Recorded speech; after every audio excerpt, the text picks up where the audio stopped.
Porsche 944 was a car that, along with the 924, rescued Porsche from financial difficulties in the 1980s and brought them back to profitability, thus laying the foundation for their ongoing success and providing funding for development of other cars. Over 160,000 944s were produced over the model's lifetime. The 944 was developed from the 924, launched in the 1970s, and hit the roads in 1982 with the new 4-cylinder 2.5 litre engine, wider wheel arches and an interior based on the 924. In later years, the 944's life, there were 4 other engines introduced.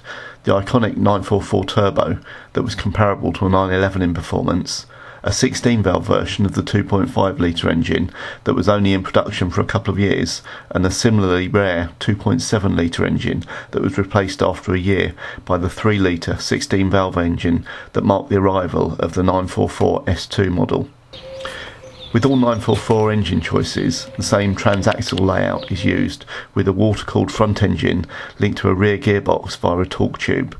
One of the key advantages of this layout is a near 50-50 weight distribution, giving fantastic handling characteristics. There are 3 distinct phases of 944 development.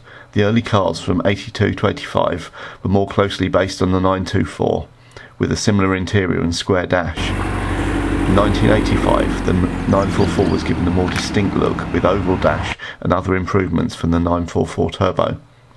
Finally, the 944 S2 was released in 1989 with a 3 litre 16-valve engine, but keeping the same interior features. My car is a 1986 Guards Red 944 2.5 Lux with great history that had been owned by the same owner for 20 years, but the pick of the bunch for most people is a 944 S2, which combines performance and value for money. The 944 Turbo is a great performance car, but prices of good cars have now increased substantially. The 944 is now an old car, so can suffer from any issues that appear over 30 years, as well as those from maintenance or lack of by previous owners. However, if well maintained, the 944 can be a very reliable and practical car. The rear tailgate is particularly useful for transporting larger items, and I regularly use it to load a push bike when collecting my wife after club meets. There are a number of common issues with the 944. In the UK at least, one of these is rust and corrosion. Although the car was galvanised, over time this wears off and the sills and chassis mount points can seriously rust away, leaving little choice but to weld in new panels. With the rise in 944 prices, this is now a viable option, when previously Corrosion would consign such cars to the scrapyard. Fuel lines can perish and corrode too. Rubber lines in the engine bay can be fairly easily replaced, but the hard rear lines to the fuel tank require the axle to be dropped to fit the new lines in place. Although the youngest cars are now almost 30 years old, many parts are available from Porsche main dealers, so it's been possible to replace damaged trim or worn parts without too much trouble. Luckily, with internet access, many online suppliers are also available that specialise in Porsche cars.